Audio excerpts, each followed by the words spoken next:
ਸੋ ਬਿਲਕੁਲ ਖਾਸ ਕਰਕੇ ਜਿਹੜੇ ਹਾਈਵੇ 5 ਦੇ ਉੱਤੇ ਬਹੁਤ ਜ਼ਿਆਦਾ ਟ੍ਰੈਫਿਕ ਹੁੰਦਾ ਟਰੱਕਰਸ ਦਾ, ਖਾਸ ਕਰਕੇ ਕਹਿੰਦੇ ਹਰ ਰੋਜ਼ 1000 ਤੋਂ ਵੱਧ ਟਰੱਕਰ ਕੈਨੇਡਾ ਵਾਲੀ ਸਾਈਡ ਤੋਂ USA ਨੂੰ ਆਉਂਦਾ, ਬਾਕੀ ਸਿਆਟਲ ਤੋਂ ਹੋਰ।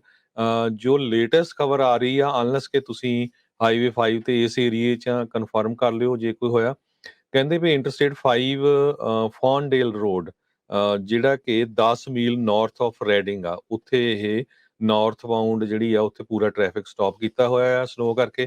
ਸਾਊਥ ਬਾਉਂਡ ਟ੍ਰੈਫਿਕ ਜੋ ਆ ਉਹ ਐਜਵੁੱਡ ਨਾਰਥ ਆਫ ਵੀਡ ਆ, ਉੱਥੇ ਸਟਾਪ ਕੀਤਾ ਗਿਆ ਹੈਗਾ ਆ। ਰੈਡਿੰਗ ਦੇ ਵਿੱਚ ਜਿਹੜੀਆਂ 560 ਫੁੱਟ ਤੋਂ ਉੱਤੇ ਉਚਾਈ ਵਾਲੀਆਂ ਪਹਾੜੀਆਂ ਆ, ਉਹ ਪੂਰੀ ਤਰ੍ਹਾਂ ਸਨੋ ਨਾਲ ਕਵਰ ਹੈਗੀਆਂ।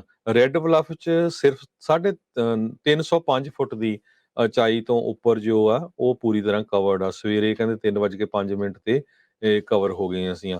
ਔਬਰਨ ਮਿਊਨਿਸਪਲ ਏਅਰਪੋਰਟ ਵੀ ਦੱਸ ਰਿਹਾ ਵੀ ਉੱਥੇ ਸਨੋ ਤੇ ਰੇਨ ਬਹੁਤ ਜ਼ਿਆਦਾ ਜਿਹੜੀ ਪੈਣੀ ਹੈਗੀ ਆ। ਸੋ ਇਸੇ ਤਰ੍ਹਾਂ ਲੇਕ ਤਾਹੋ, ਰੈੱਡ ਬਲੱਫ, ਰੈਡਿੰਗ ਤੇ ਸਦਰਨ ਕੈਲੀਫੋਰਨੀਆ ਦੇ ਵਿੱਚ ਇਸ ਵੇਲੇ ਜ਼ਿਆਦਾ ਜਿਹੜੀ ਸਿਚੁਏਸ਼ਨ ਆ ਬੈਡ ਬਣੀ ਹੋਈ ਹੈਗੀ ਆ।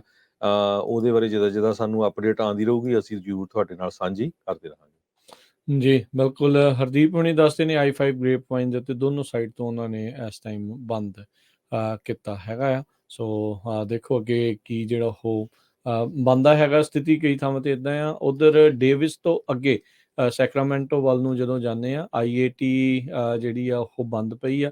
ਵੈਸਟ ਬਾਉਂਡ ਜਿਹੜਾ ਯੋਲੋ ਕਾਜ਼ਵੇ ਦੇ ਲਾਗੇ ਕੈਲਟ੍ਰਾਂਸ ਨੇ ਜਿਹੜਾ ਉਹ ਦੱਸਿਆ ਵੀ ਇੱਥੇ ਐਮਰਜੈਂਸੀ ਵਰਕ ਜਿਹੜਾ ਆ ਉਹ ਰਾਈਟ ਨਾਓ ਚੱਲ ਰਿਹਾ ਆ। ਸੋ 10 ਕੁ ਵਜੇ ਤੱਕ ਇਸ ਦੇ ਓਪਨ ਹੋਣ ਦੀਆਂ ਕਿਆਸਰਾਈਆਂ ਜਿਹੜੀਆਂ ਉਹ ਦੱਸੀਆਂ ਜਾ ਰਹੀਆਂ ਹੈਗੀਆਂ। ਲਾਸ ਐਂਜਲਸ ਟਾਈਮ ਦੇ ਮੁਤਾਬਕ ਹੈਵੀ ਸਨੋ ਕਰਕੇ ਜੋ ਸਦਰਨ ਕੈਲੀਫੋਰਨੀਆ ਦੇ ਵਿੱਚ ਆ ਕਈ ਜੋ ਫਰੀਵੇਜ਼ ਆ ਉਹਨਾਂ ਨੂੰ ਬੰਦ ਕੀਤਾ ਗਿਆ ਹੈਗਾ ਆ। ਬੈਂਚਰਾ ਕਾਉਂਟੀ ਦੇ ਵਿੱਚ, ਸੈਂਤਾ ਬਾਰਬਰਾ ਕਾਉਂਟੀ, ਇਹ ਸਾਰੇ ਦੇ ਵਿੱਚ ਕਾਫੀ ਜਿਹੜਾ ਆ ਸਿਚੁਏਸ਼ਨ ਬੈਡ ਆ। ਆਪਾਂ ਹਾਈਵੇ 5 ਦੀ ਤੁਹਾਨੂੰ ਦੱਸ ਦਿੱਤੀ ਆ ਵੀ ਗ੍ਰੇਪ ਵਾਈਨ ਦੇ ਲਾਗੇ ਟੇਹੋਨ ਪਾਸ ਆ ਜੇ ਸਭ ਤੋਂ ਜ਼ਿਆਦਾ ਉਚਾਈ ਵਾਲੀ ਪਹਾੜੀ ਆ। ਜਦੋਂ ਤੁਸੀਂ ਲਾਸ ਐਂਜਲਸ ਤੋਂ ਇੱਧਰ ਨੂੰ ਆਉਂਦੇ ਆ ਬੇਕਰਸਫੀਲਡ ਵਾਲੀ ਸਾਈਡ ਨੂੰ ਜਾਂ ਇੱਧਰੋਂ ਉੱਧਰ ਨੂੰ ਜਾਂਦੇ ਆ, ਉੱਥੇ ਇਹ ਸ਼ਟ ਡਾਊਨ ਕੀਤਾ ਹੋਇਆ ਹੈਗਾ। ਜੀ ਇੱਕ ਸਾਡੇ ਕਾਲਰ ਨੇ ਸਾਨੂੰ ਕਾਲ ਕਰਕੇ ਦੱਸਿਆ I-40 ਜਿਹੜਾ ਕਿ ਕਈ ਸਮੇਂ ਤੋਂ ਬੰਦ ਸੀਗਾ, ਉਸ ਨੂੰ ਮੁੜ ਦੁਬਾਰਾ ਰੀਓਪਨ ਕਰ ਦਿੱਤਾ ਗਿਆ ਹੈਗਾ ਆ। ਇਹ ਐਕਚੁਅਲੀ ਪੂਰੀ ਗੱਲਬਾਤ ਜਿਹੜੀ ਉਹ ਨਹੀਂ ਹੋ ਪਾ ਰਹੀ ਵੀ ਕਿਹੜੇ ਇਲਾਕੇ ਦੇ ਵਿੱਚ ਉੱਥੇ, ਕਿਉਂਕਿ I-40 ਕਈ ਥਾਵਾਂ ਦੇ ਵਿੱਚੋਂ, ਕਈ ਸਟੇਟਸ ਦੇ ਵਿੱਚੋਂ ਜਿਹੜਾ ਉਹ ਲੰਘਦਾ ਆ। ਸੋ ਹੋਪਫੁਲੀ ਜੇ ਕਿਸੇ ਹੋਰ ਕੋਲ ਵੀ ਕੋਈ ਜਾਣਕਾਰੀ ਹੋਵੇ ਤਾਂ ਉਹ ਸਾਨੂੰ ਦੱਸ ਸਕਦੇ ਆ। ਸੋ ਇਹਦਾ ਲੈਸਨ ਇਹੀ ਆ, ਜਿੰਨੇ ਵੀ ਸਾਡੇ ਸਰੋਤੇ ਸੁਣ ਰਹੇ ਕਹਿੰਦੇ ਵੀ ਜੇ ਤੁਹਾਨੂੰ ਜ਼ਰੂਰਤ ਨਹੀਂ ਤੇ ਘਰੋਂ ਬਾਹਰ ਨਾ ਜਾਓ, ਘਰਾਂ ਦੇ ਵਿੱਚ ਹੀ ਰਹੋ। Biggest storm of the winter ਆ ਸਦਰਨ ਕੈਲੀਫੋਰਨੀਆ ਦੇ ਵਿੱਚ। ਇਹ ਐਕੂਵੈਦਰ ਮੀਟਰੀਓਲੋਜਿਸਟ ਉਹਨਾਂ ਨੇ ਦੱਸਿਆ ਆ।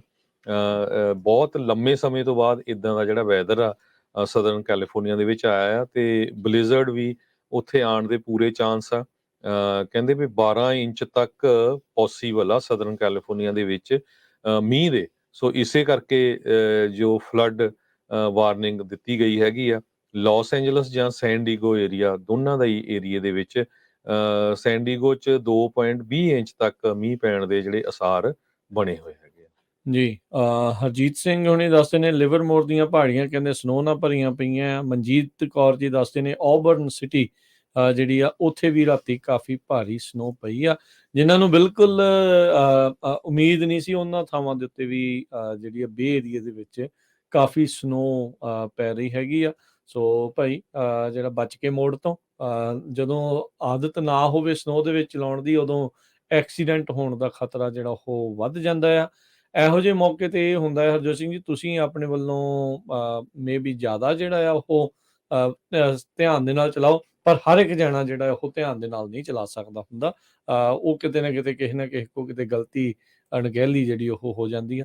ਸੋ ਹਾਲ ਦੀ ਘੜੀ ਜਿਹੜਾ ਬਚਾਅ ਦੇ ਵਿੱਚ ਬਚਾਅ ਜਿਹੜਾ ਤੁਸੀਂ ਰੱਖੋ, ਪਰ ਇਹ ਨਹੀਂ ਆ ਵੀ ਕੋਈ ਏਡਾ ਕਹਿਰ ਨਹੀਂ ਟੁੱਟ ਗਿਆ। ਠੀਕ ਆ, ਮੌਸਮ ਜਿਹੜਾ ਥੋੜਾ ਜਿਹਾ ਤਬਦੀਲ ਹੋਇਆ ਆ, ਬਸ ਇਹ ਆ ਵੀ ਥੋੜੀ ਜੀ ਬਚਤ ਦੇ ਨਾਲ ਇੱਕ ਹਿਸਾਬ ਦੇ ਨਾਲ ਜਿਹੜਾ ਚੱਲੋ, ਸਤਰਕ ਰਹਿ ਕੇ ਜਿਹੜਾ ਉਹ ਤੁਸੀਂ ਚੱਲੋ ਵੀ ਐਕਸੀਡੈਂਟਾਂ ਦੇ ਵਿੱਚ ਬੰਦਾ ਨਾ ਫਸੇ। ਜੇ ਨਹੀਂ ਜ਼ਰੂਰਤ ਘਰਾਂ ਦੇ ਵਿੱਚ ਜਿਹੜਾ ਹਾਲ ਦੀ ਘੜੀ ਰਹਿਣ ਦੀ ਜਿਹੜੀ ਉਹ ਕੋਸ਼ਿਸ਼ ਤੁਸੀਂ ਕਰੋ। ਬਾਕੀ ਜਿੱਥੇ ਮੀਂਹ ਮੂੰਹ ਪੈ ਰਹੇ ਆ ਉਹ ਤਾਂ ਮੀਂਹ ਵਾਲੇ ਤਾਂ ਸਾਰੇ ਜਣੇ ਜਾਣਦੇ ਹੁੰਦੇ ਆ ਵੀ ਦੈਟਸ ਵੀ ਕਿੱਦਾਂ ਜਿਹੜਾ ਉੱਥੇ ਤੁਸੀਂ ਜੀ। ਚੱਲਣਾ ਹੈਗਾ ਸੋ ਆ। ਪਰ ਜਿਸ ਹਿਸਾਬ ਨਾਲ ਬਲਿਜ਼ਰਡ ਆਉਂਦੇ ਹੈਗੇ ਆ ਨਾ, ਇਹ ਪਹਿਲੀ ਵਾਰੀ ਹੋਣਾ ਆ ਸਦਰਨ ਕੈਲੀਫੋਰਨੀਆ ਦੇ ਵਿੱਚ।